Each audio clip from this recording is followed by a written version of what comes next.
Lacey worked on her songwriting while she played her guitar. She was determined to be a famous musician. Mabel showed up out of the blue demanding that she have a relationship with her daughter.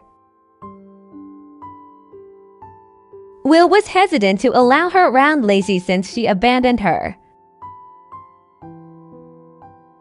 He let Lacey decide for herself, and she wanted to meet her birth mother.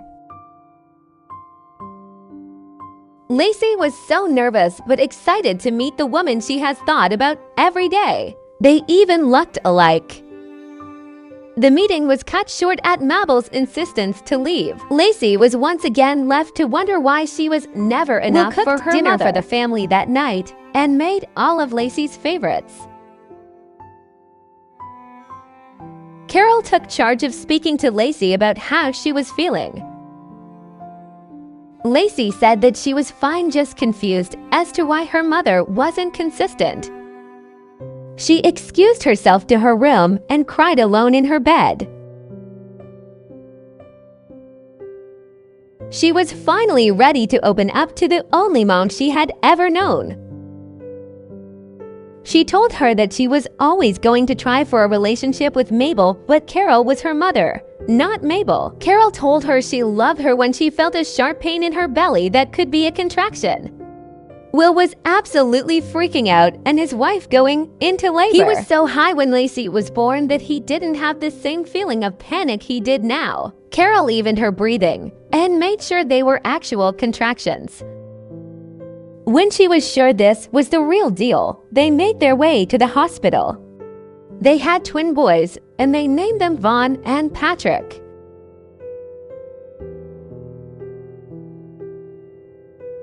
It was a shock to both Carol and Will when they came home with not one baby but two.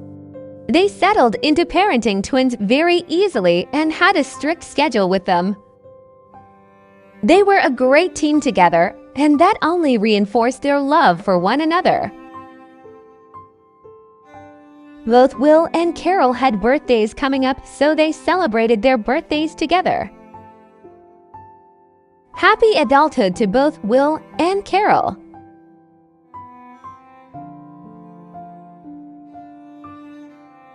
Lacey made the cake. Look at that atrocity! Lacey absolutely adored her brothers. She felt so protective of them and also helped her parents take care of them when she could.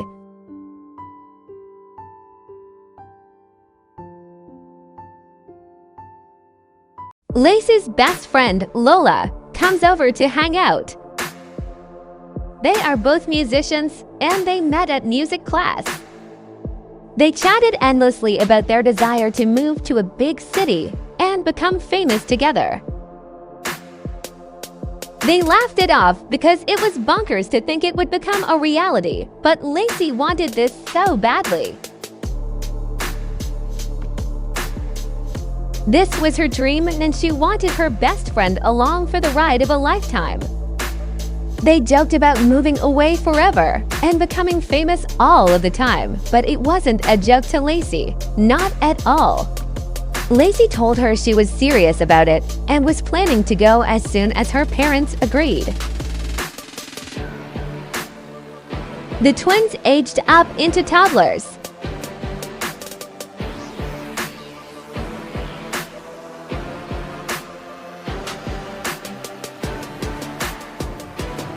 Patrick hates the outdoors and is a charmer.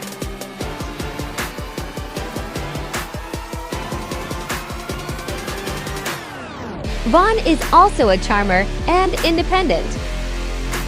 Lacey played music all day, every day.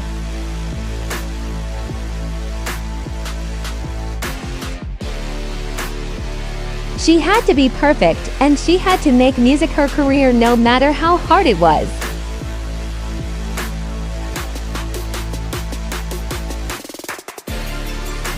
Sometimes her playing was too much for her family, and they took the boys outside to escape it. Lacey finally told her mom of her plans to drop out and pursue music. Carol was confused and disapproving at first, but came around rather quickly. Her dad, on the other hand, opposed this vehemently. He forbade her from dropping out of school. It was the worst decision he ever made and would not let her repeat his mistakes. Carol spoke reason to her husband, and he softened on his stance only a fraction. She lost herself in her music after the argument with her father. She would play loud and proud to prove to her dad that she was good enough to do this for a living.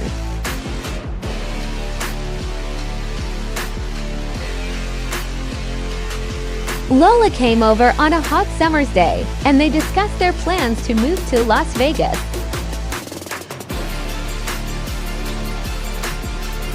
Their plan was to initially move there and gain a following, and maybe an agent, and then move to Los Angeles. They thought they were crazy for wanting to do this, but the payoff would be too great to pass up. Fame and fortune and the her world singing her songs is all she ever wanted, and she is determined to get it. After trying to get in touch with her for a while, Lacey finally got Mabel to agree to meet with her again. Lacey told her of her plans to move to Las Vegas and become a famous musician. Mabel told her daughter how dumb that was. She said Lacey was a naive daydreamer who wasn't going to make it in the industry. Lacey told Mabel that she was a mean woman, and she was going to prove her so wrong. Lacey geared up for her move and said goodbye to her family. First, she said goodbye to her little brothers who she would miss so much. She would miss so many of their milestones. Next, she said goodbye to the only mom she had ever known. She thanked her for always being there for her and believing in her dream. Last, but certainly not least, she says goodbye to her father. This was her hardest goodbye by far because it had always been she and her dad against the world. Will begs his daughter to call all the time and to make all of her dreams come true. Just to remember her family during her acceptance speeches. Lacey and Lola leave their small town behind and move on to big, bad Las Vegas. They could only afford to live in a rundown trailer park on the outskirts of the city. And they had new neighbors that they would have to get along with.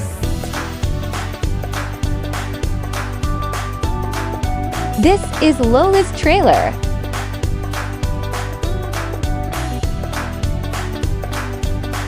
This is the married couple's trailer. This is the single young adult's trailer. And lastly, we have Lacey's trailer.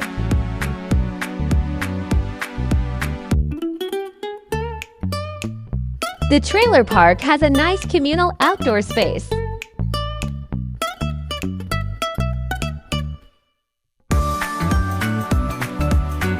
We have Joy's Day, stripper, and mother hen. We have Nicholas Day, a goofy man, but kind-hearted. Lastly, we have Freddie MacArthur, a mystery to everyone who knew him, but so alluring. Joyce often swam in the pool. Lacey and Lola wanted to get to know her, so they joined her. They became fast friends with Joyce and loved to be around her.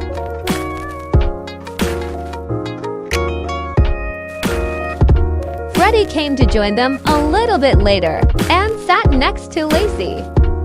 Lacey felt so nervous to talk to him because he was so handsome and had such an intense stare. He is a smooth talker and makes her feel like she is the only person on the planet. They talked for a long time, and in that time, Lacey develops a bit of a crush on the mysterious stranger. Lacey sweet-talks the nice old lady that owns the music joint to let she and Lola perform once a week.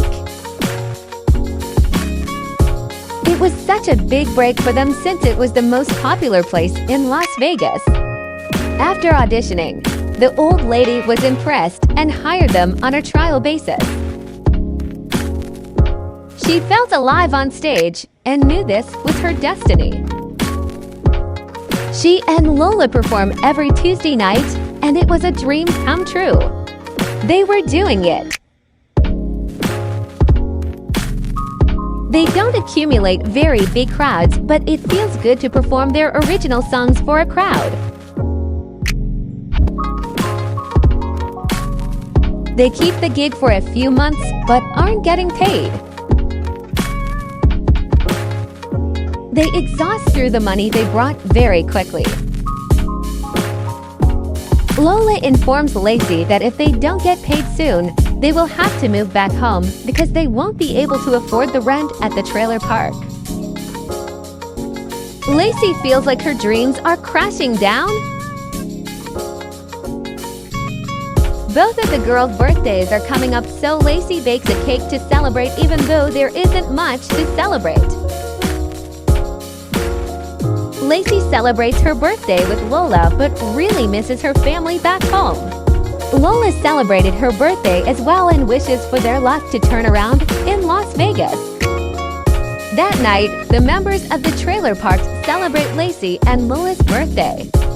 They share stories around the campfire and enjoy each other's company. Joyce is a hoot and always tells the best stories about her time as a stripper. They encourage Lacey to play guitar for them. She is hesitant at first, but eventually gives in. She loses herself in the music and endlessly hopes her dream will become a reality soon.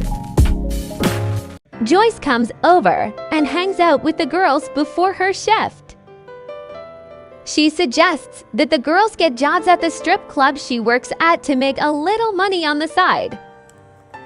Lola immediately likes the idea and loves to dance. Lacey, on the other hand, is extremely hesitant to take off her clothes for perverted strangers. The girls dance in Lacey's trailer while they wait for Lacey to come out of the bathroom in her new outfit. Lacey's heart beat out of her chest as she changes into her uniform. This is not what she imagined her life looking like when she moved.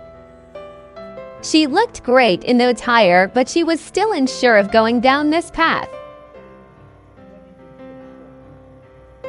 Joyce brings them in the club before it opens to allow them to practice their dancing. Lola loves getting up on the pole and shaking what the good Lord gave her. Lacey feels stupid on the pole. She doesn't think she is very good and can't imagine other people watching her do this. She knows she has a nice body but doesn't want to show it off for just anyone. Joyce shows them how it is done, and she's absolutely phenomenal.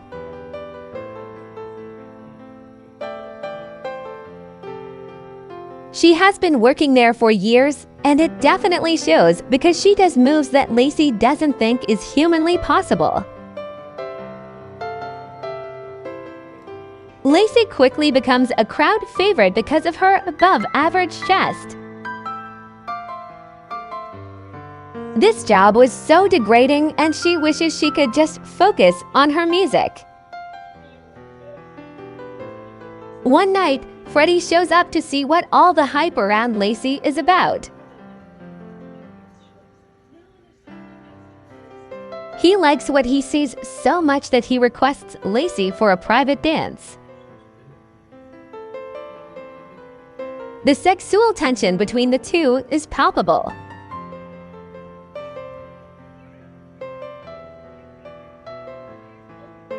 Lacey gives him a lap dance, and she can feel every fiber of her being long for him.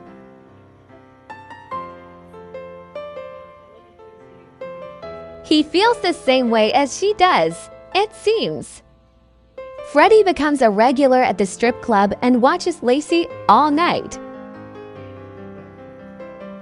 He only has eyes for her, not any of the other dancers.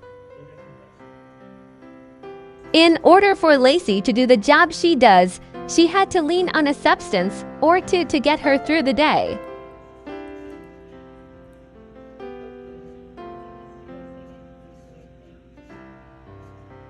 The Coca-Cola helped her relax enough to dance with minimal clothes on for complete strangers.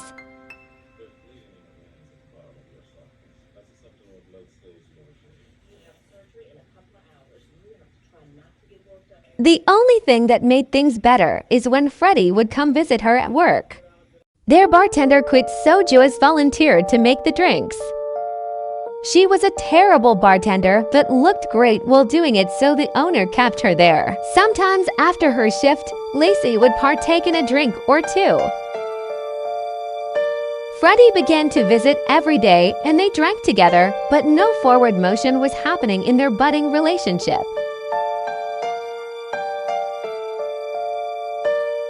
Lacey took charge of her destiny and told Freddie how she felt. She told him she wasn't very good with boys and has never had a relationship, but she knew she liked him.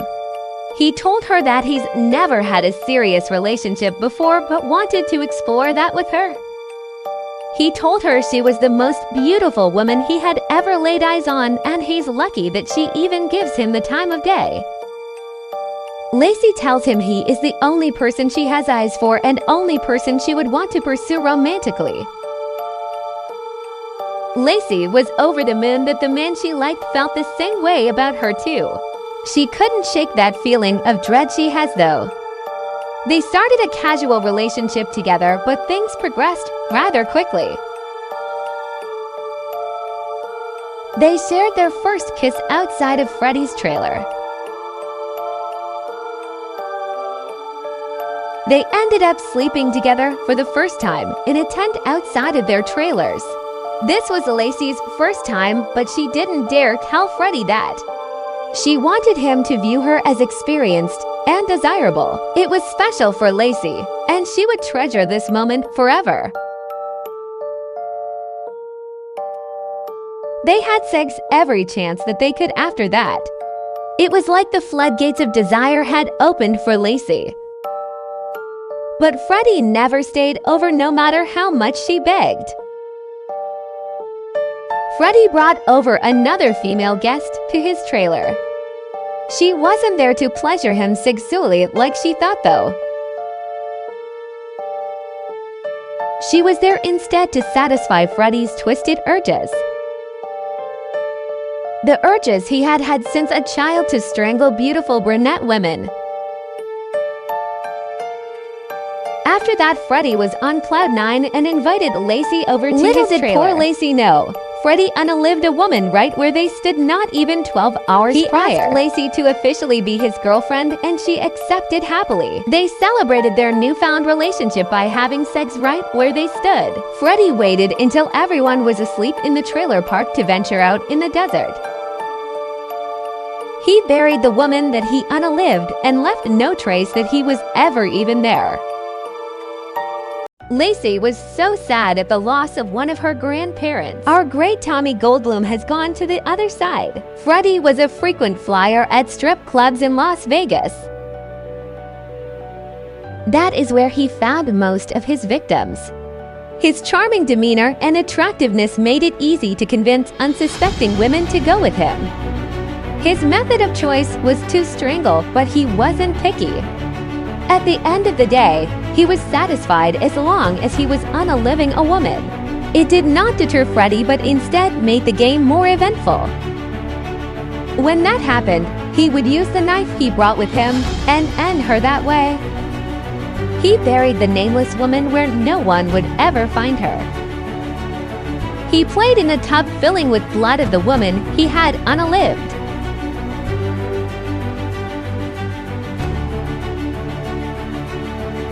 Lacey began to throw up every day before she went into work.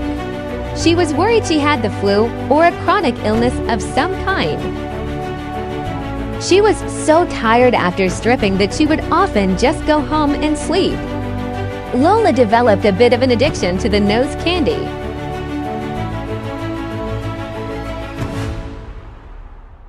She needed it simply to get out of bed some days. Freddie was on a spree and found a new woman to lure into a false sense of security once a month now. He tried to strangle his next victim, but unfortunately some women were fighters and didn't go down without a fight. His victim got away from him but realized there was nowhere to go, no way to escape this monster. Freddy got off on feeling the woman's fear and desperation to flee from him. Freddy ended her life with a blade. This crazy pants even played in the poor girl's blood. Safe to say Freddy is a full-blown psychopath. He cleaned himself off and went to go see what his beloved was up to. Lacey was looking for Freddy.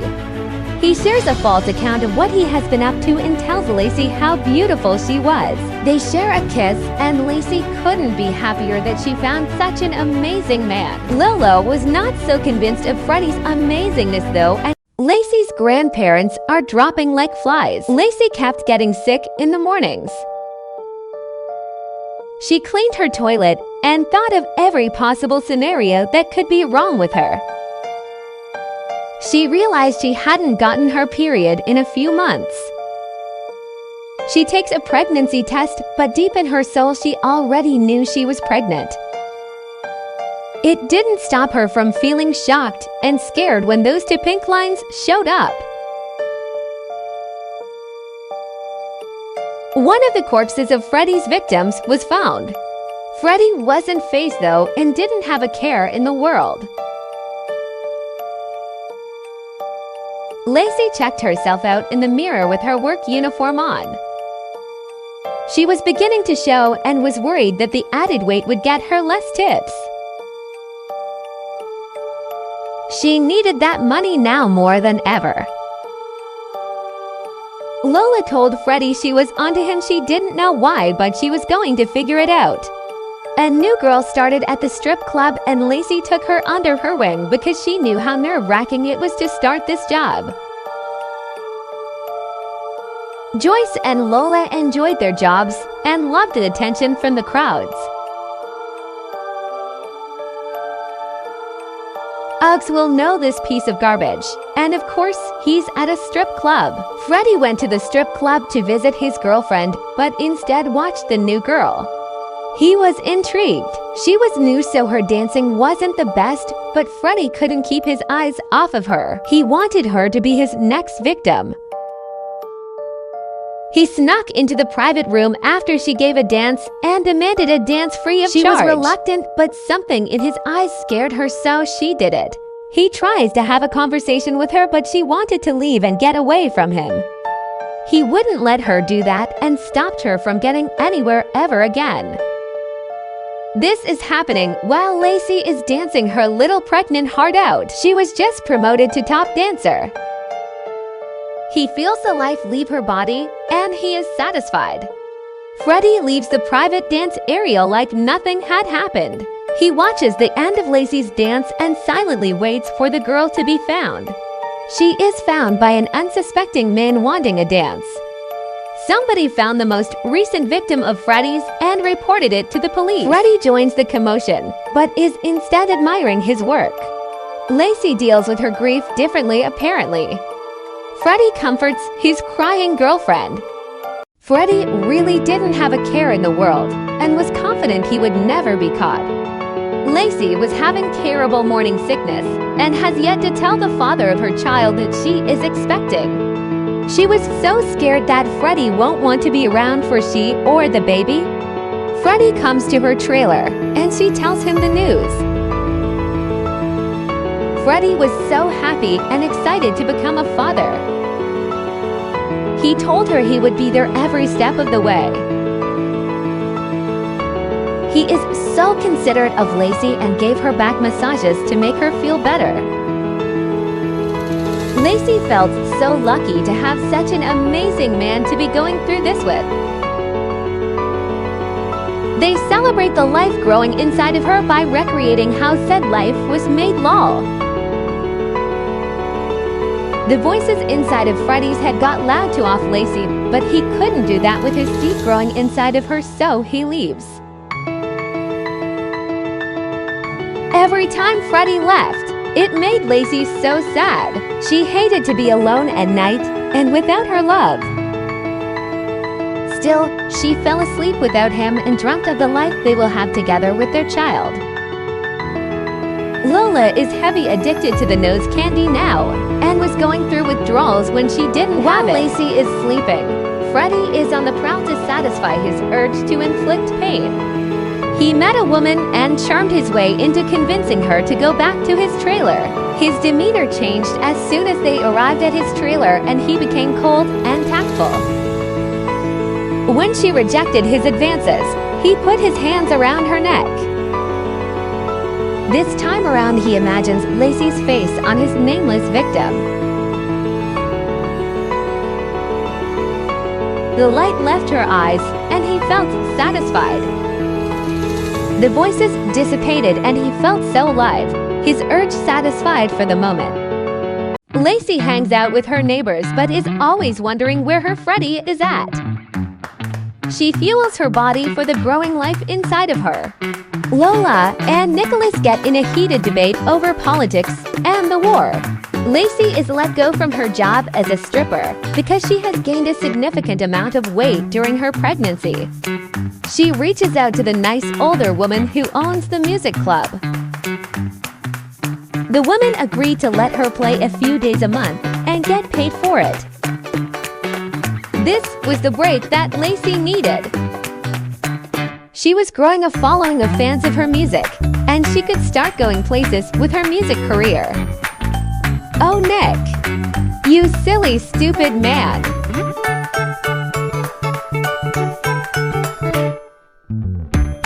Thankfully, Nick doesn't unalive because of the fire and is extinguished by a nice firefighter.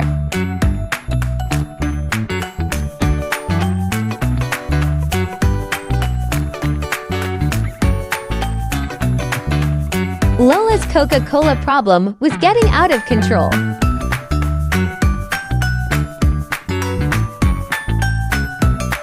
She now needed a bump just to get out of her bed and live her life normally. Hopefully Lola can get this problem under control. And apparently Lola has the hots for her best friend's mother. Freddie is back to his 6 sadistic ways of luring women into a false sense of security. This woman was a hitchhiker who needed a ride. Freddie faked car trouble and they were stranded in the middle of nowhere. The sick thrill was like a drug to him, and he couldn't get enough. He ends her life just like he has ended his countless other victims. And even better, he is getting away with it.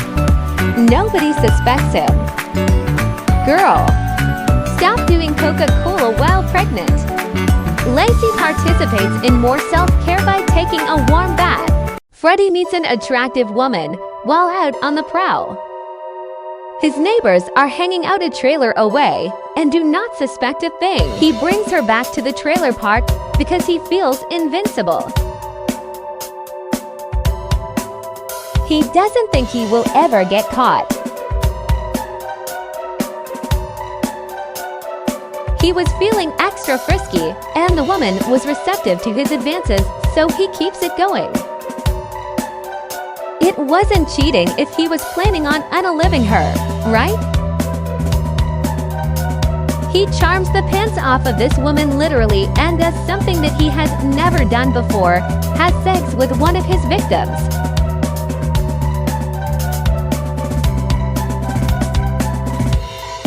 His neighbors are sleeping just as he's going to commit a heinous act in their backyard. He feels an even bigger thrill with this escapade than he had with any of the others. Why didn't he do this before?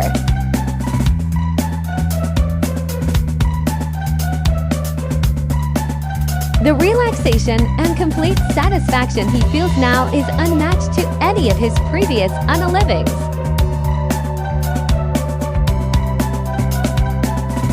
Lacey stops by uninvited just as Freddie is going inside after the despicable things he did to that poor woman. Lacey invites him to feel the baby kick, because he or she has been very active that day.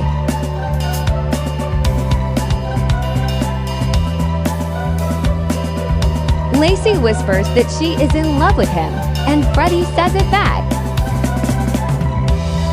Lacey was in the mood to dance with her man, and Freddie has never denied his girlfriend anything. Lacey is utterly enamored by this man. After lots of hard work, Lola kicks her Coca-Cola addiction. Lacey and Lola have a girl chat about what's been going on with the other. Lacey shares that she thinks it's a good idea for she and Freddie to move out of the trailer park and get their own place together for the new baby. Lola thinks this is a terrible idea and yells at her friend to run far away from that guy. Lacey can't believe her friend is so against her relationship with the father of her child. She feels betrayed that the person closest to her doesn't want her to be happy. She sulks in her bed and eventually falls asleep. Freddie brings another woman back to his trailer. She is a woman of the night, and he promises her money for sex, but obviously he has other plans. Lacey is so pregnant and uncomfortable that she can't sleep. After having his way with the call girl, he puts his hands around her neck. She misses Freddie, so she walks the short distance to his trailer. Freddie is celebrating the demise of his most recent victim when he hears the door open. Lacey cannot believe what she is seeing when she walks into her boyfriend's trailer. Her heart breaks into a million pieces in that moment. Everything Freddie has ever told her is a lie. She was in love with the killer. He tells her it's not what it looks like, and she should sit down. She is scared for her and her child lives, so she does as he says. He tells her that he is sick, and this is his therapy. She looks over at the woman who lays lifeless at her feet. Would Lacey be next? She goes along with what he is saying, but in her mind she is making a plan to flee. She thinks of the baby inside of her and knows she has to protect that. Lola hadn't heard from her friend in several days. She knew that Lacey was upset with her, but she would at least see her round the trailer park. She calls the authorities to report Lacey as a missing person. The police said that she probably just left on her own accord, and if they had that time, they would get around to investigating. She would search for her in the meantime. Lola looks into the windows of Freddie's trailer and sees her best friend sitting at the table. She busts the door open to make sure Lacey was okay. Lacey warns her that he is a dangerous man and to run away. Lola won't leave her friend though, and takes a stand against this disgusting man. Lola tells Lacey they are leaving and they begin to leave. Freddie stops Lola in her tracks and begins to strangle her. Lacey starts to panic because she doesn't know what to do. Lola manages to get out of his grasp and flees from him. She celebrates that she escaped him when he pulls out a knife. He slashes the blade against her throat and she drops to the floor. Lacey's heart is broken by the death of her best friend, but this gives her the opportunity to run away. She runs as fast as she can when she starts to feel contraction pains. Freddie knows that this will likely be his last victim, so he basks in the feeling. He cleans the crime scene before the likely arrival of the police. Lacey gives birth to a boy. Corey Goldblum. What? Twins? Cash Goldblum. After Lacey gave birth to her twins, she was escorted out of the hospital and into the police station. They didn't know the specifics of the crime scene yet, so they treated Lacey as guilty as Freddie. Lacey spoke of her innocence to the police officers. She explains that she had no knowledge of any of the despicable things that Freddie did, and she would have reported him the moment she discovered his crimes. She explains that if she hadn't been carrying his babies, that she would have likely been his next victim. Her best friend was his final victim, for God's sake. She was devastated. She was a stupid, naive girl in love with the idea of love and really didn't know who she had fallen in love with. The officers discovered pretty early on that she had zero knowledge of Freddie's crimes, and he acted alone. They apologized about the death of her friend and allowed her to go home to her newborn babies. Lacey mom fit check.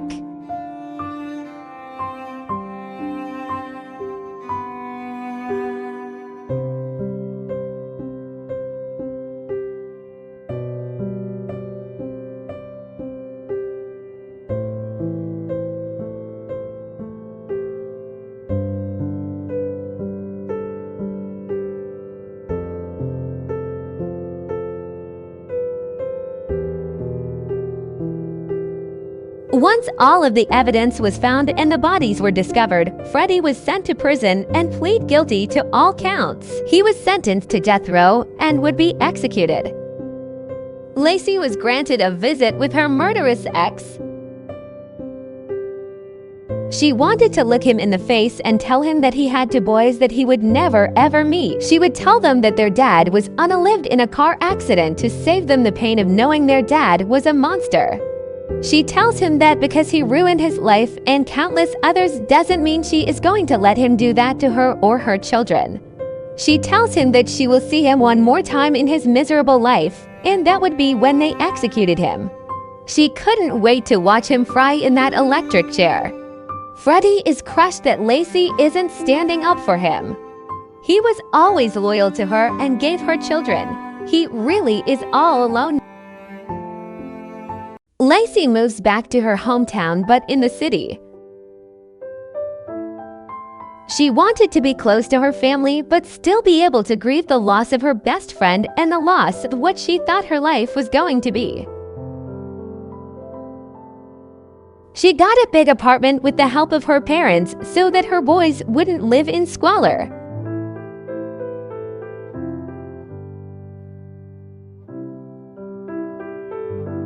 She was grateful that she had adequate space for her boys to grow, but devastated that they would never know what a two-parent household felt like. The boys slept in her room with her. She couldn't stand to be away from them. She was terrified constantly that something bad would happen to them. She already felt like she failed them by allowing herself to be impregnated by an actual serial killer. She showered them with love, because she would be their only parent for their whole lives. Her parents came over often and treated her as if she were made of glass. Her father coddled her, relieved that his daughter was alive but terrified at how this would affect the rest of her life. Carol was there to be a shoulder to cry on, but Lacey couldn't talk about it. She tried to keep things light and, like her entire life, wasn't falling apart. Her parents respected her boundaries but were concerned. She couldn't sleep without having nightmares but woke up to reality, which was an even bigger nightmare. She felt sick every time she thought of Freddie touching her, knowing that he had likely just been with a victim. She made the extra bedroom in her apartment an office, but it wasn't an ordinary office. It was more of a shrine to Freddie and his crimes. She explained to her parents that many other missing women could be connected to Freddie. In order to get over the devastation that Freddie caused, she had to know every single detail. She had every case file on his case, every autopsy photo, all family testimony, everything. She was determined to make things right in whatever. Lacey fell into a deep depression. In some respects, she felt like Freddie's last victim even though she survived. The twins age up into toddlers.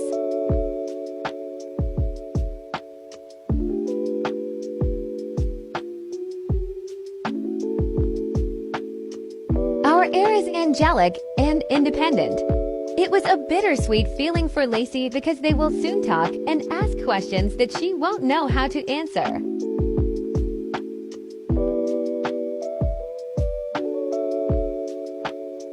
Cass is clingy and fussy, so it looks like our boys are going to be polar opposites. Corey toddler fit check.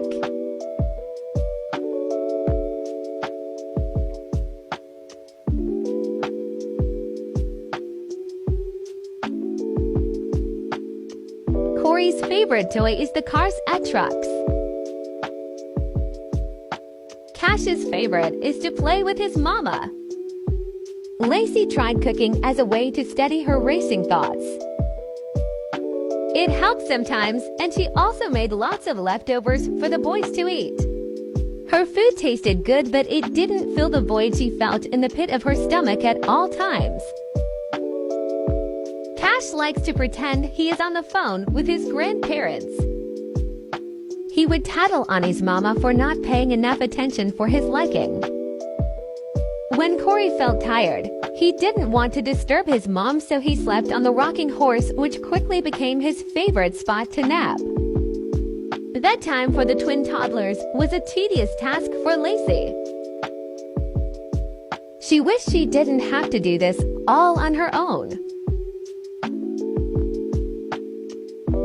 She watched the news religiously to keep up to date on Freddie's appeals for life in prison. She counted down the days until he got the electric chair, and she would have a front row seat. The twins were best friends and loved to play together. They loved to give hugs and were very bonded with one another. Sharing a womb will do that, I guess. They would play separately but were together always. Cass had a bit of an attitude problem and often lashed out through making a mess, but Lacey was too tired to deal with it. She had a new neighbor, Randy, and his daughter, Teresa. She wanted him bad. Both boys loved their mother so much, and she was all they had. They were her saving grace and what got her out of bed in the mornings. She fell into a rhythm with her boys and liked it being only her. The only downside to having boys was the unbelievable mess they made in the apartment. Lacey decides that she would deal with her pain in the form of writing. She knew she couldn't hide who she was now but needed to tell her truth. She titles the book The Las Vegas Strangler, In Love with a Monster. She starts from the very beginning of when she met Freddie and tells the story from what she experienced. She read the boys fairy tales and told them stories about their father, or at least the father she wished they had. Lacey decided that she was in the right headspace to finally talk to her neighbor, Randy. She wanted to get to know him better, but knew she had to be cautious of any men she met moving forward. She was so awkward and eventually ran back inside out of embarrassment. Her fingers couldn't type fast enough. All of her bottled-up emotions demanded to be let free. She finished the book rather quickly because the words exploded out of her. Publishers started a bidding war for her book. The twins together as per usual. She wrote a whole book. So proud of her. The boys had very different needs despite being twins.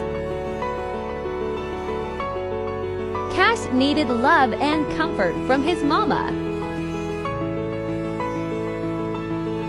On the contrary, Corey liked to have fun with his mom and play with her every chance he got.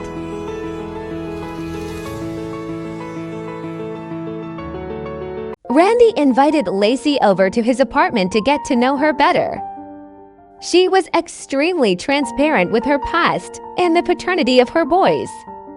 She expected him to run for the hills, but he was instead understanding and empathetic to her situation. Randy comforted her and assured her that he would go at her pace. Being a widower, he knew that it takes time to be ready to put yourself out there again. He really liked her and was going to wait as long as she needed him to. She appreciated his understanding of her situation and allowing her to move at the pace she felt comfortable with. She had never met anyone like Randy. It was the twins' birthday today, so Lacey baked two cakes for her not-so-little babies. She made two cakes because she always wanted the boys to be individuals. Oh, hi, little Teresa. Corey, our air blows out his candles first.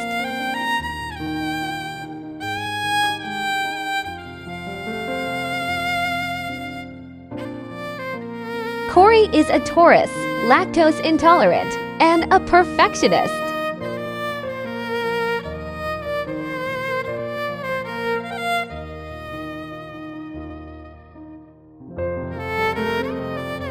Cash, our spare's turn.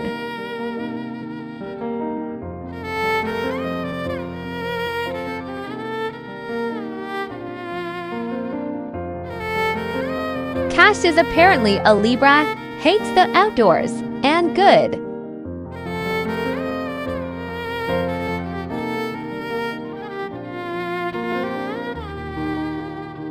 Corey child fit check.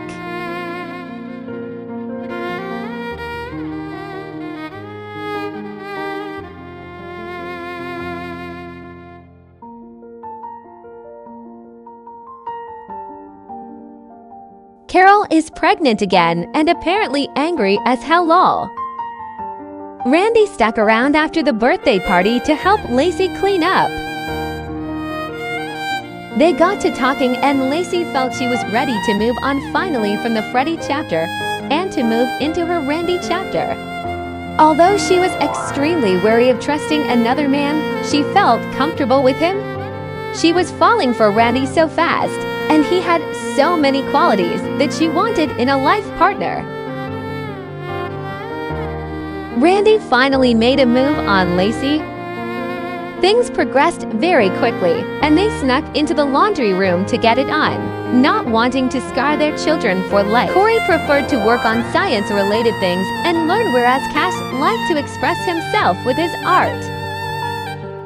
Corey and Cash were two completely different boys like they had always been. Randy and Lacey's relationship was progressing quickly.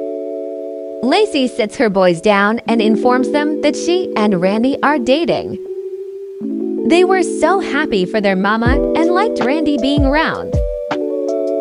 Lacey's book received national attention and was asked to write another book about Freddie's crimes. She titled the book, "I Am Not on Death Row." Corey liked to help his mom with chores while she was busy with writing her book.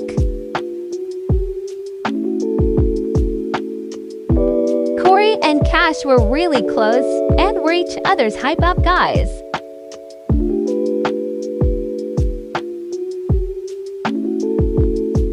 Lacey slaved over the stove in order to make a grand, delicious meal for she and her boys for Christmas. Everything had to be perfect, and she had to work overtime during the holidays to be both parents for her boys.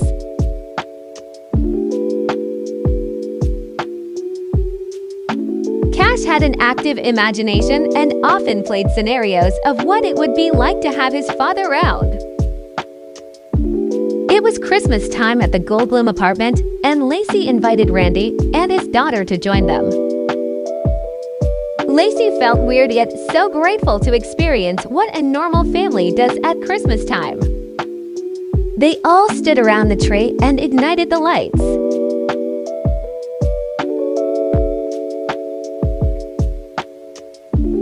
Randy is suave and convinces Lacey to kiss under the mistletoe. The boys got along quite well with Randy's daughter, Teresa, even though they would prefer to just play with each other.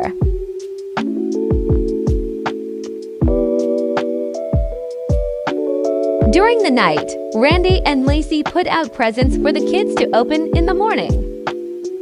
They all opened presents under the tree.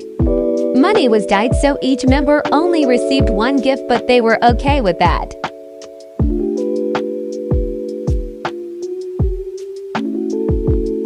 The twins also saved up their allowance money to get the other a gift, and this made Lacey's heart swell with love for her boys.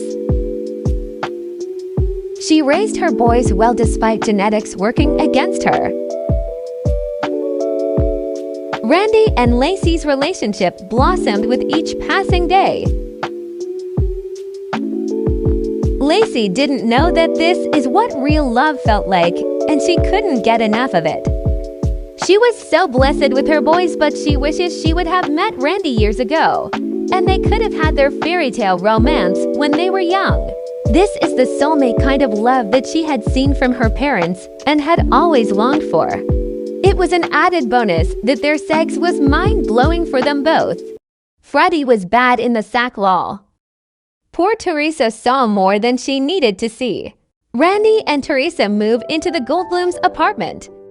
Bye-bye Lacey's office. Randy makes the family a housewarming meal to celebrate their newly blended family. The family became a cohesive unit rather quickly, as if they were meant to be a family all along. Will ages up to an elder while celebrating his daughter.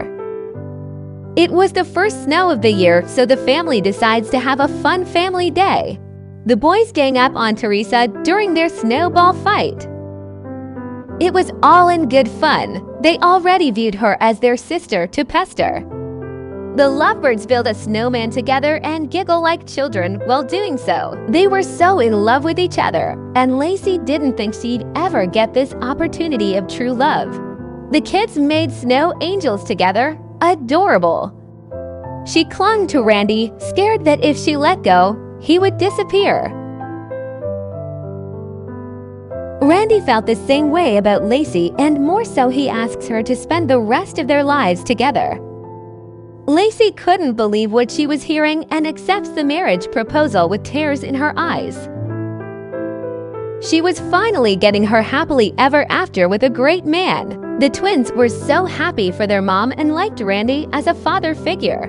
The kids attended school, so that made it easier for Lacey to write. Randy was a professional chef for a living, so he cooked all of the meals for the family now. Lacey had to work on her newest book, but always made time to love on her new fiancé. Lacey makes herself a full pot of coffee due to the book deadline she has coming up. She took great pride being an author, but caused her to have many all-nighters. As a gift for the children, Lacey decides to get a puppy. She is not a big dog person, but would do anything to make her kids happy. The puppy made her on edge, but it would be the children's responsibility to take care of. She names the pup Sammy and is excited for her kids to come home to their new furry friend. The kids were overjoyed to have a new member in their family. Corey was the happiest about Sammy now being a part of their family and happy he had a furry friend.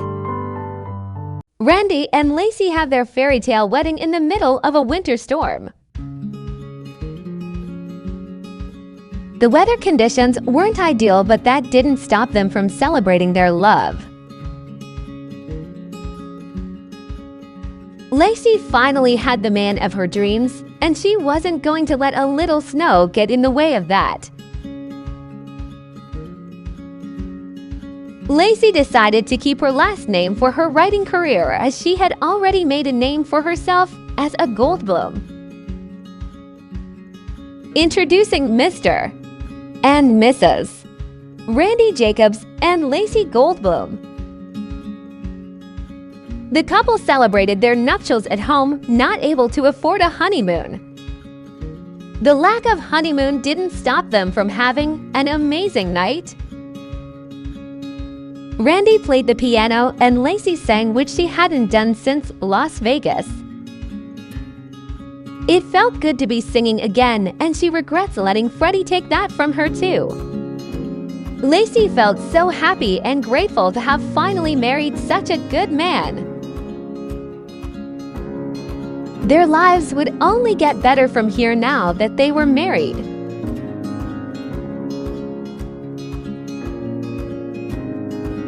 The newlyweds celebrate their wedding night like any other couple would.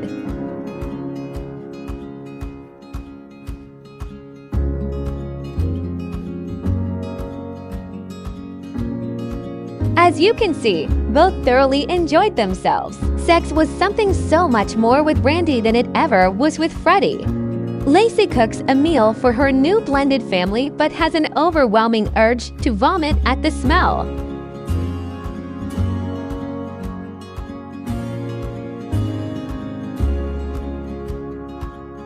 She rushes to the bathroom and empties the contents of her stomach.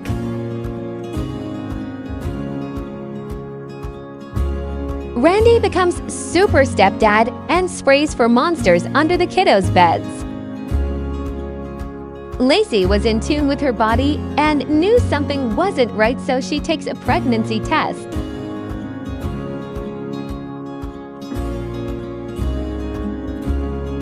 She was so excited to see those two pink lines. She was pregnant with her husband's baby.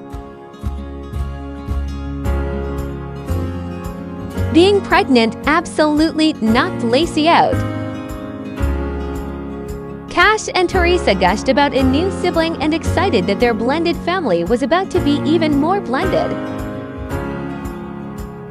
Poor girl had terrible morning sickness during her first trimester.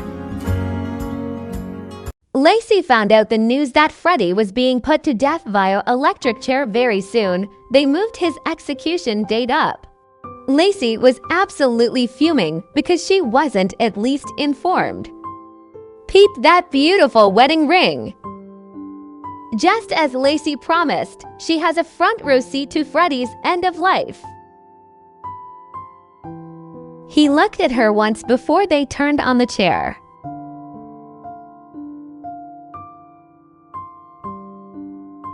After he was dead, she felt like she could breathe again. His crimes had tormented her for years, but justice was served and she could fully move on. Go to hell, Freddie. This was a new chapter for Lacey, and she could already feel the weight of Freddie being lifted off of her shoulders. Look at how cute the doggo is, being a good emotional support animal for us all lol. Corey wrote in his journal that it was weird that his mama was gone all day and that she's never upstand for this long. Teresa loves to pretend to be a chef, just like her dad is. She would love to be a real chef when she grows up. Lacey came in the boys' room after the execution and told her babies how much she loved them and was blessed every single day that she had them. Randy made a special dinner for Lacey to come home to because he knew it was going to be a hard day for her. He doesn't understand her need to see such things but tries to support her anyway. Randy asked how it went but made a snide comment that he still didn't understand why she needed to go. Lacey blew up at him and said that he would never understand what she had went through and why she had to watch it happen. He apologizes and tells her she is right. He can't imagine how the last several years have been for her. Randy holds Lacey's head in his lap and strokes her hair and gives her reassuring kisses. Cash started being mean to Corey for whatever reason, but that didn't faze Corey, and he took it with a grain of salt. Lacey was heavily pregnant now, but insisted on walking Sammy. She was feeling huge and wanted to stay in shape despite the pregnancy. The boys loved to talk to their stepdad, never really having a father figure before. Their talks were always ruined by their stepsister, but they didn't mind because she was awesome and practically one of the boys. Lacey took a bath to soothe her aching body. Randy and Lacey discussed her upcoming birth. Randy was excited, but Lacey was nervous. Randy felt her belly and reassured her that she was going to be okay. Lacey's back was killing her towards the end of her pregnancy and became unbearable the last month. Lacey admired herself in the mirror, feeling all of the bittersweet emotions of this being her last pregnancy.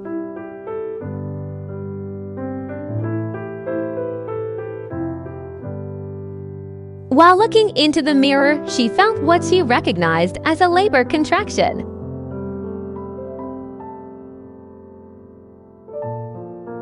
She called Randy into the room, and he had a bit of a panic before bringing her to the hospital.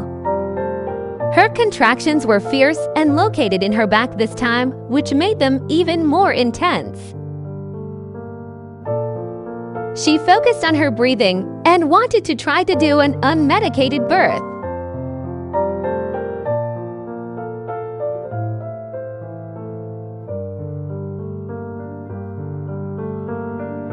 Her doctor checked to see how dilated she was, and unfortunately she was barely dilated at all. Randy rubbed her back and held her hand through every single contraction.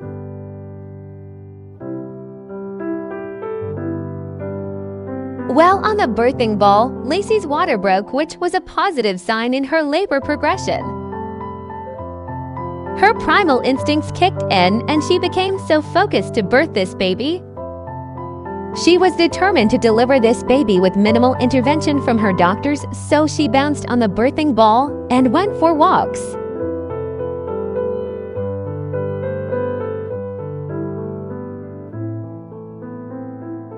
Randy celebrated the labor of his wife and the upcoming birth of his child by toasting with the other people in the waiting room.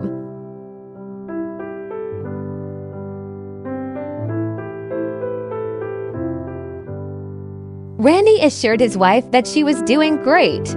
All of Lacey's hard work paid off, and she became fully dilated in a matter of hours. She slightly regretted not getting an epidural by the time she had to push, but she was past the point of no return.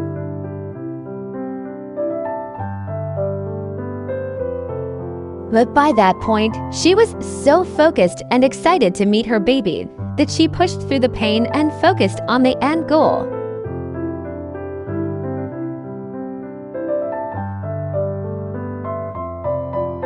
Randy was there every step of the way to welcome their new baby boy.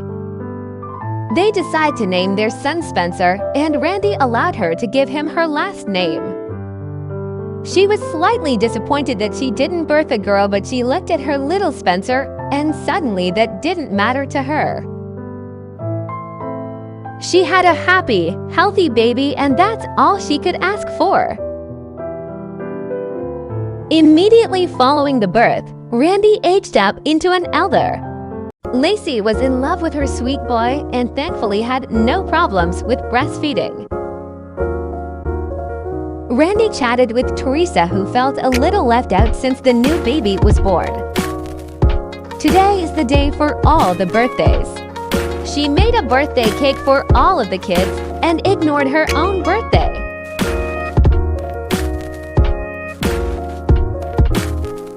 Happy birthday, Lacey! She is now an adult. Being the firstborn, Corey blows out his candles first. He hopes to get all the girls in high school. Always being the spare, Kat blows out his candles after his brother. Just and for your information, preteen years got glitchy in my game, so it quickly disappears, so pretend they are just aging into teens. Corey teenager fit check.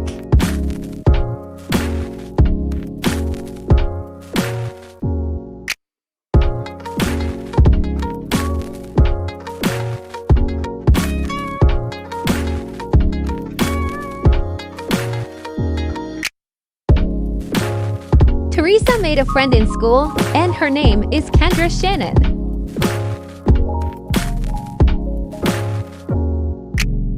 They had a bit of a frenemy vibe because Teresa thought she was a bit snobby, but she was popular, so she puts up with her.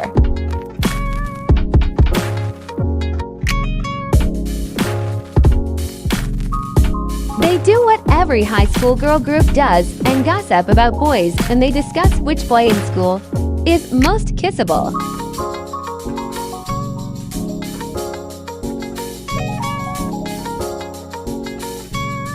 Kendra was boy crazy and thought every guy in their class was a hottie and wanted to kiss every single one.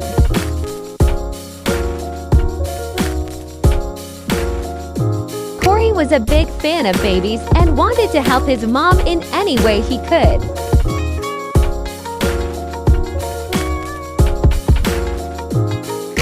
He loved the growing bond he had with his baby brother.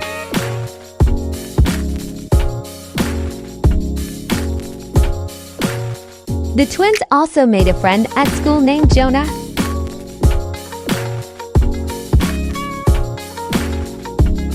He was a few years older than them and wanted to seem cool around him. The twins noticed Kendra at the same exact time and called dibs simultaneously. Corey, being the firstborn he is, pulled out all of the stops to get Kendra to notice him, telling an outrageous story that Cash knew wasn't even true. More soft-spoken, Teresa had the hots for Jonah.